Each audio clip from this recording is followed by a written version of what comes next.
Assalamualaikum warahmatullahi wabarakatuh. Siswa-siswa sekalian, kali ini Ibu akan menjelaskan mengenai zat aditif, zat adiktif, dan psikotropika.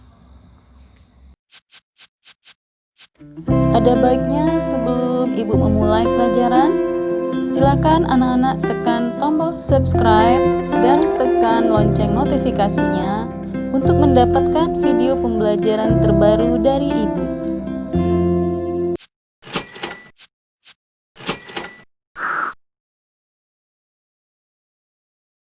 Materi pertama adalah mengenai zat aditif. Pengertian zat aditif.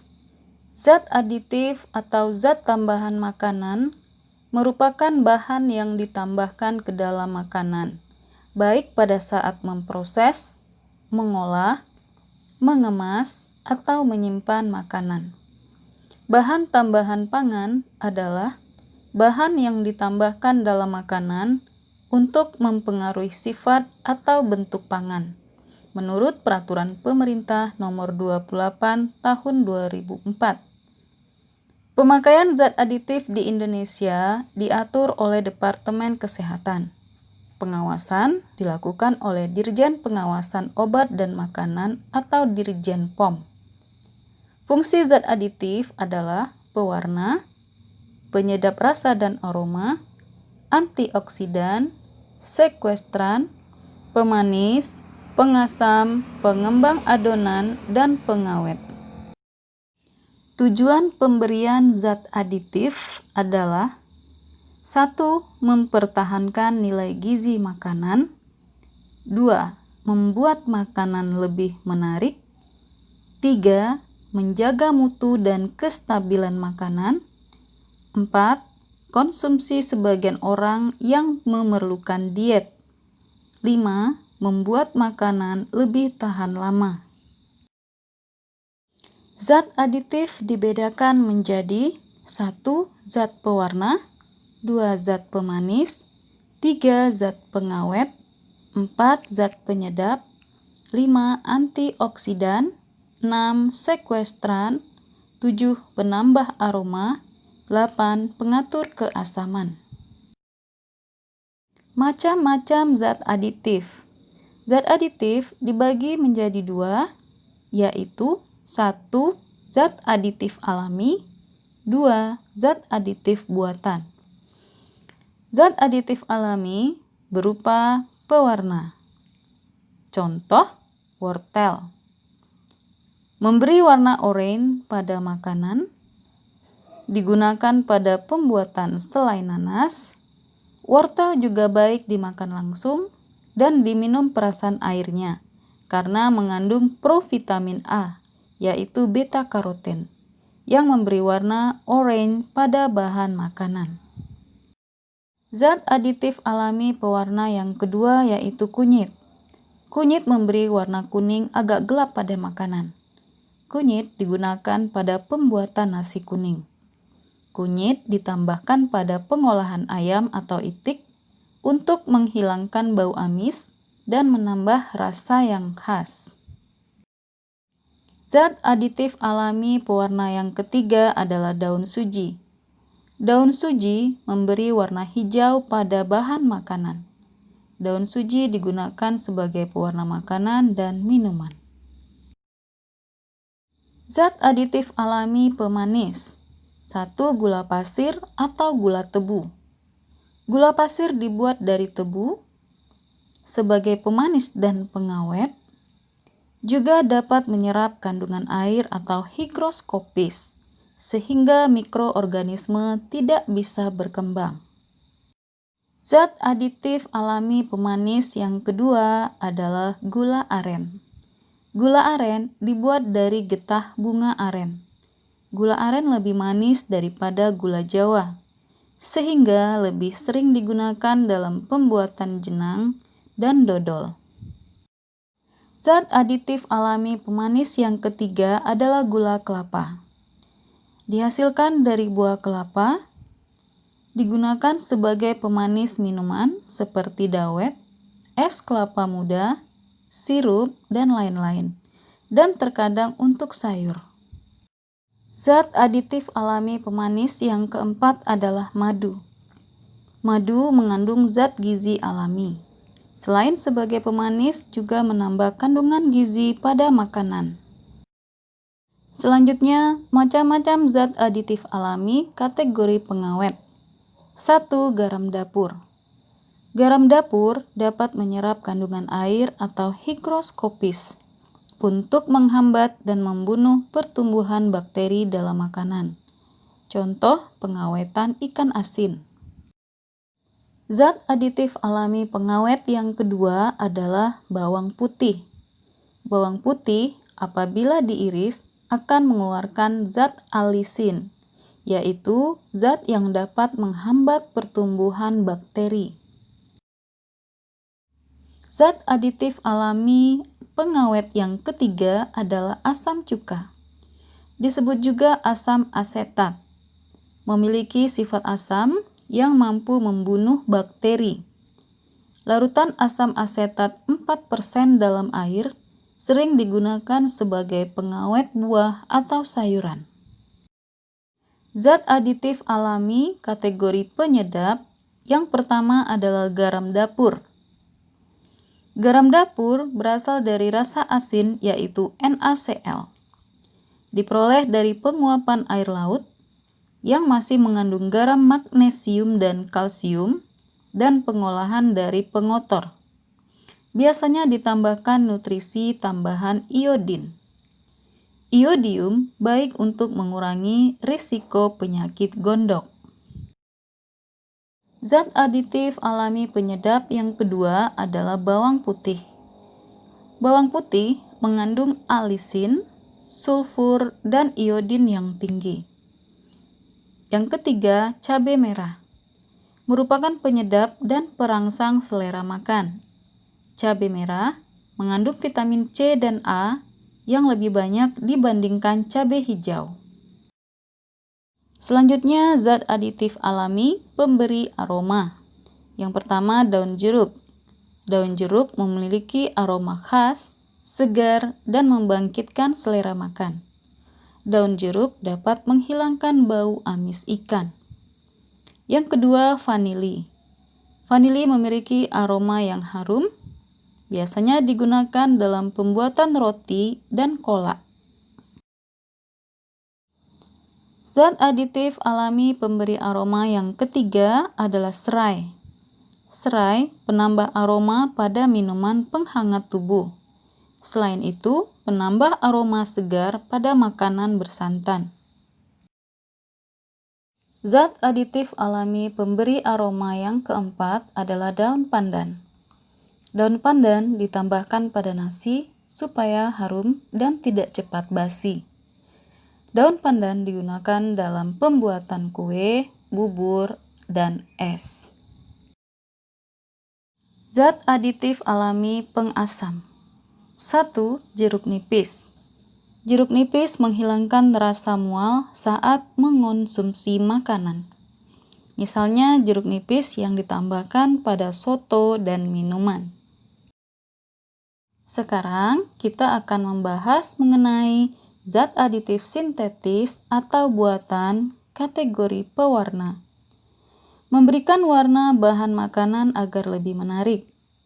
Zat warna yang sudah dilarang penggunaannya pada makanan adalah rhodamin B yang berwarna merah, methyl yellow yang berwarna kuning, dan amaran yang berwarna merah.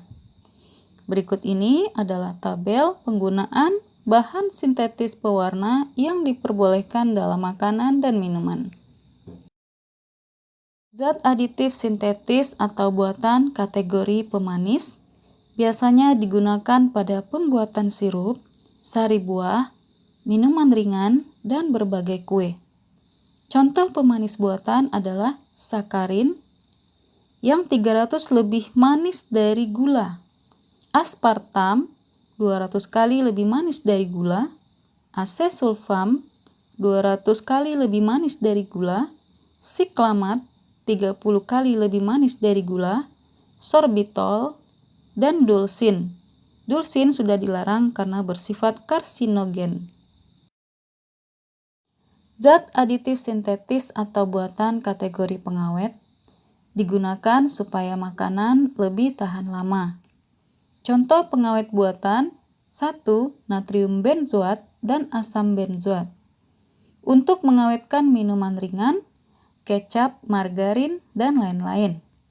Yang kedua, natrium nitrit untuk mengawetkan produk daging dan ikan. 3. Asam propionat digunakan untuk mengawetkan roti, keju, margarin, dan mentega. Yang keempat, asam sorbat digunakan untuk menghambat pertumbuhan kapang dan ragi, mengawetkan keju, roti, sari buah, dan acar. Berikut adalah zat aditif sintetis atau buatan yang berupa zat pengawet yang sudah dilarang penggunaannya, yaitu formalin sebagai pengawet mie, borak sebagai pengawet bakso, terusi sebagai pengawet ayam potong. Kategori penyedap makanan buatan yang sering digunakan adalah MSG atau monosodium glutamat, 2. Guanosin monofosfat atau GMP, nukleotida, dan ionosin monofosfat atau IMP, nukleotida. Zat aditif sintetis atau buatan kategori antioksidan berfungsi melindungi makanan yang mengandung lemak atau minyak dari ketengikan akibat oksidasi. Antioksidan akan menghambat proses oksidasi suatu bahan. Contoh antioksidan: butil hidroksianisol atau BHA dan butil hidroksitoluen atau BHT. Asam askorbat serta garam kalium, garam kalsium, dan garam natrium. Zat aditif sintetis atau buatan kategori sekuestran adalah zat pengikat logam. Merupakan bahan penstabil dalam berbagai makanan olahan. Bekerja mengikat logam sehingga menjaga kestabilan. Sekuestran yang sering digunakan adalah asam sistrat dan turunannya, asam fosfat, garam etilen diamin tetraasetat atau EDTA. Zat aditif sintetis atau buatan penambah aroma, esen atau flavor untuk memberikan aroma buah-buahan pada makanan. Contoh yang sering digunakan adalah etil butirat untuk memberikan rasa buah nanas, metil butirat penambah aroma rasa buah apel, oktil asetat rasa buah jeruk, amil asetat rasa buah pisang, butil asetat rasa buah murbei, etil format rasa buah rum, dan profil asetat rasa buah pir. Zat aditif sintetis pengatur keasaman digunakan untuk mengasamkan, menetralkan, dan mempertahankan derajat keasaman makanan. Contoh asam asetat, asam sitrat, asam laktat, asam tartrat, natrium bikarbonat, amonium bikarbonat.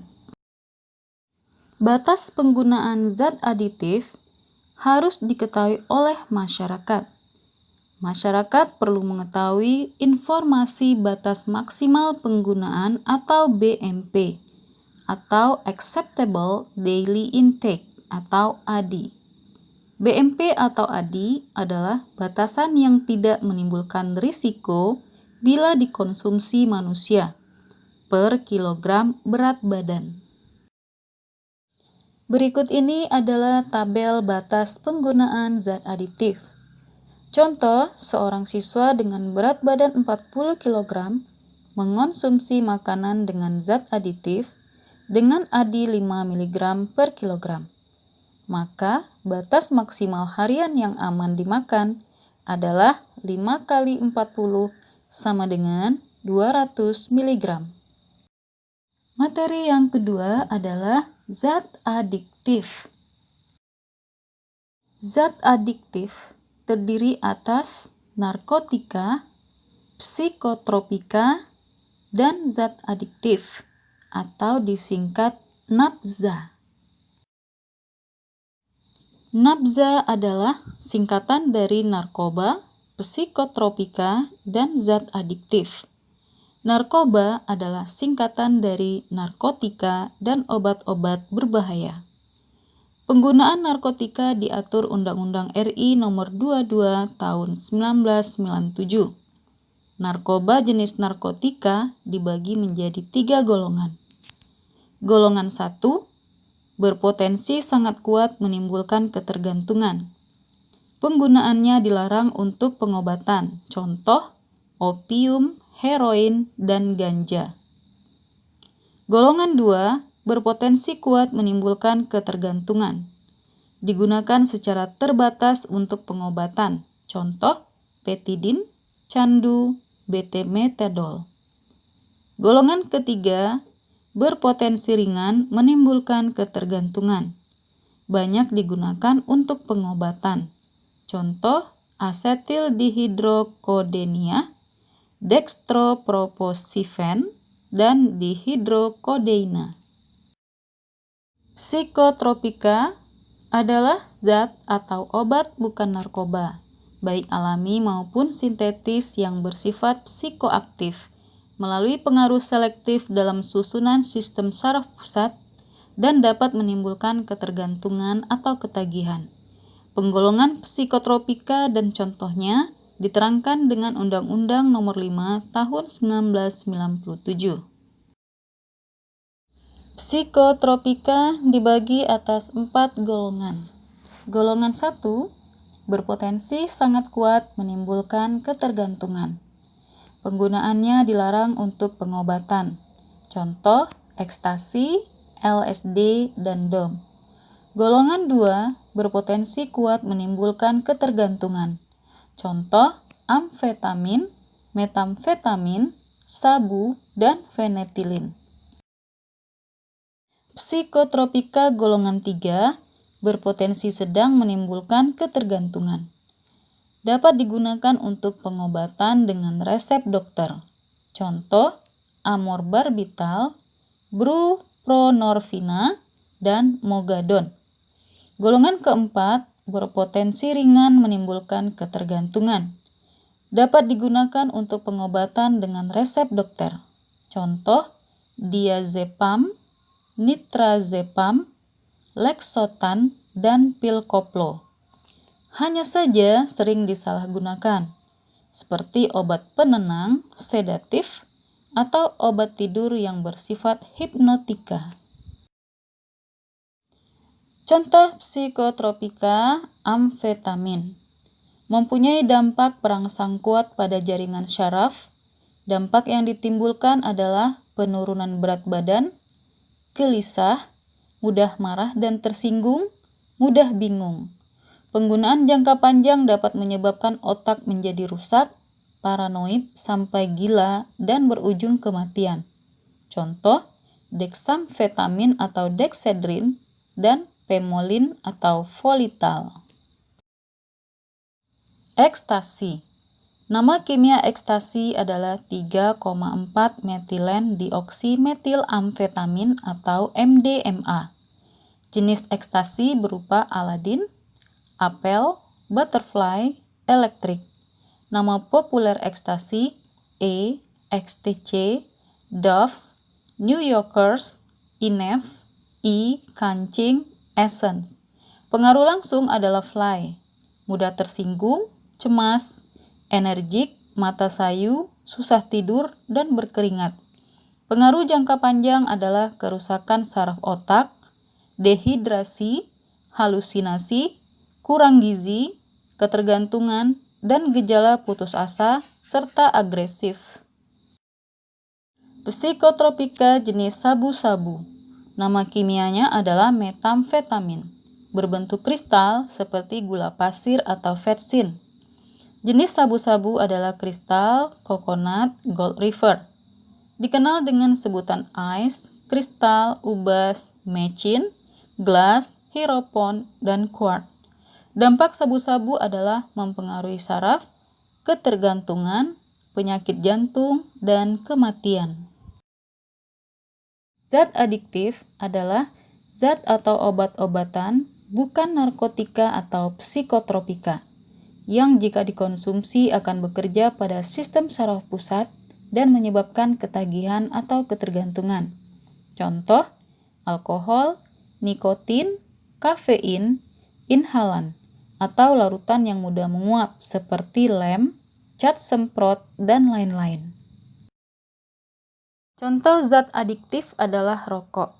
Rokok terbuat dari tembakau cacah yang ditambah bahan lain seperti cengkeh, kemenyan, dan saus untuk memberi efek rasa dan aroma tertentu.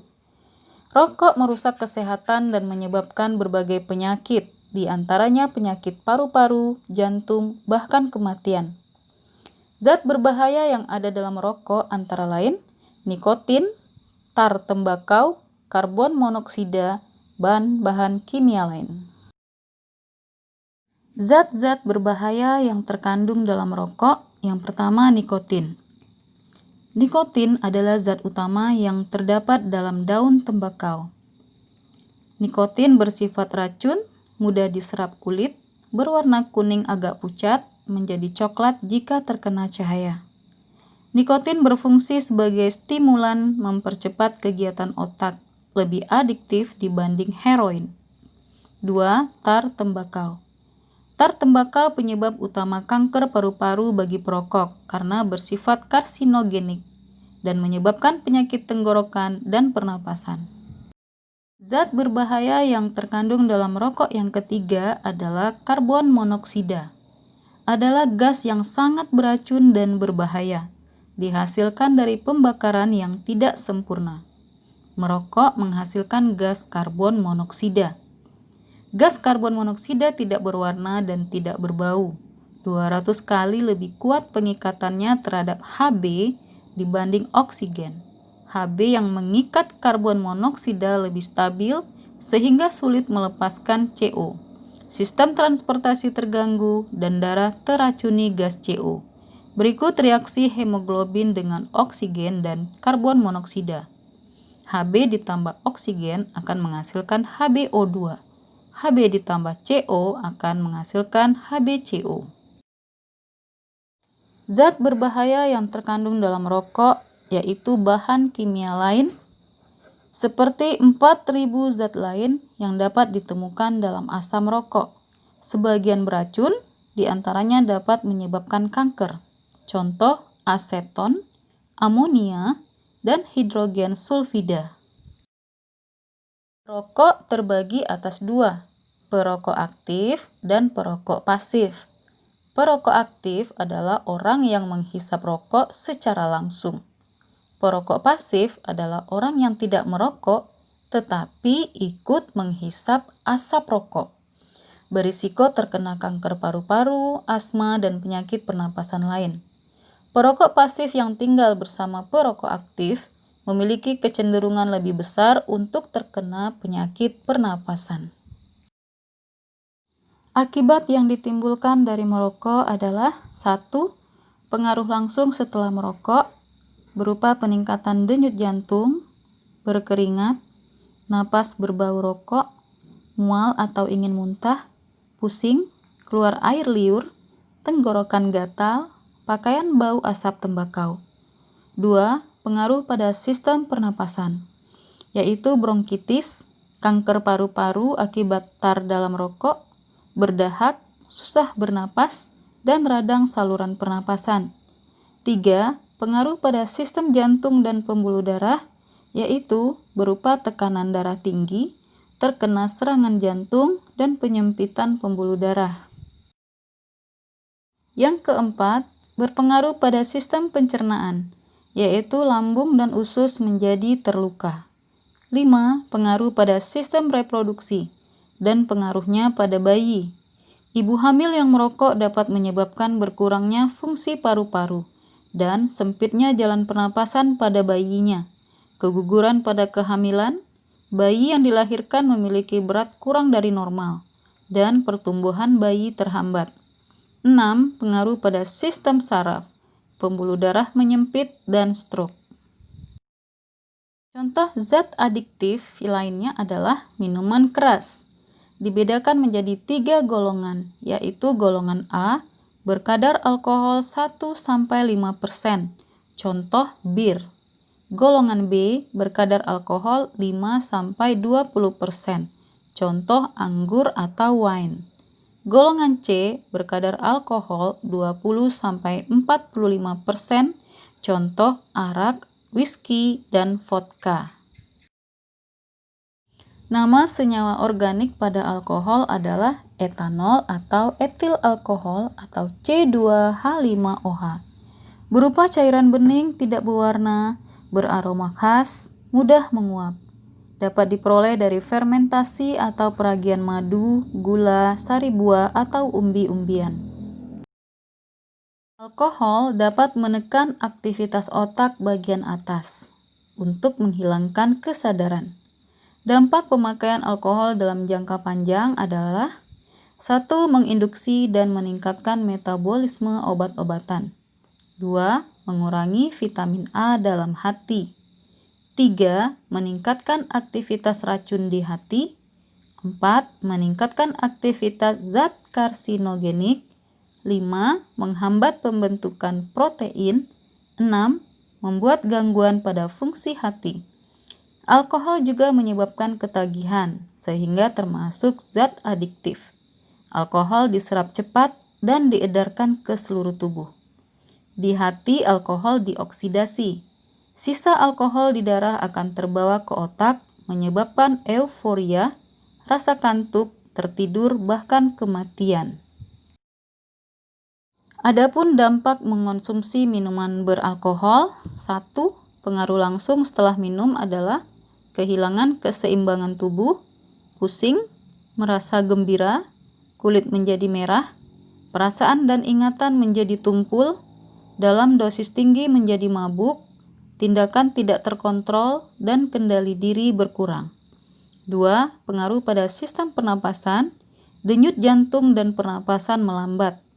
3. Pada sistem pencernaan, selera makan hilang dan kekurangan vitamin, peradangan hati, kanker mulut, kerongkongan, dan lambung luka, serta radang lambung. Yang keempat, dampak minuman keras adalah pada sistem jantung dan pembuluh darah, yaitu pembengkakan jantung dan kegagalan fungsi jantung. 5. Pada sistem reproduksi dan pengaruh pada bayi, pada ibu hamil dapat menyebabkan cacat bayi yang dikandung, abortus, dan kelahiran prematur. Dan pada pria dapat menyebabkan impotensi. Yang keenam, pada sistem saraf pusat memperlambat fungsi otak yang mengontrol pernapasan dan denyut jantung, sehingga dapat menimbulkan kematian dan dapat menyebabkan hilangnya memori atau amnesia, sakit jiwa, kerusakan tetap pada otak dan sistem saraf. Ada 2 cara yang bisa ditempuh untuk orang yang sudah terlanjur mengkonsumsi minuman keras. 1. Secara preventif atau pencegahan, yaitu meningkatkan iman dan takwa kepada Tuhan Yang Maha Esa. Yang kedua, meningkatkan keharmonisan antar anggota keluarga. 3. Memperbanyak kegiatan bermanfaat dan positif. 4. Memilih pergaulan dengan teman yang baik dan tidak mudah terpengaruh oleh bujukan orang lain. Kedua, secara kuratif atau penyembuhan, yaitu terapi. Dilakukan pada pengguna yang telah overdosis atau sakau. Dilakukan dengan resusitasi jantung dan paru atau CPR atau cardiopulmonary resuscitation, yaitu membuka kembali jalan nafas yang menyempit atau tertutup. Tindakan kuratif atau penyembuhan selanjutnya adalah detoksifikasi dengan cara menghilangkan racun dalam darah secara medis, pengurangan dosis secara bertahap, menggunakan antagonis morfin untuk neuroregulasi, penghentian total, dapat menyebabkan gejala putus obat, sehingga perlu diberi terapi lanjutan. Tindakan kuratif atau penyembuhan ketiga adalah rehabilitasi. Meskipun secara fisik sudah baik dan tidak ketagihan, secara psikis biasanya pecandu masih sering mengalami timbul keinginan untuk kembali mengonsumsi zat adiktif dan psikotropika. Setelah detoksifikasi, perlu dijauhkan dari lingkungan dan pergaulan pecandu. Demikianlah penjelasan mengenai zat aditif dan zat adiktif. Untuk mendapatkan video pembelajaran selanjutnya, silakan anak-anak subscribe, like, dan komen.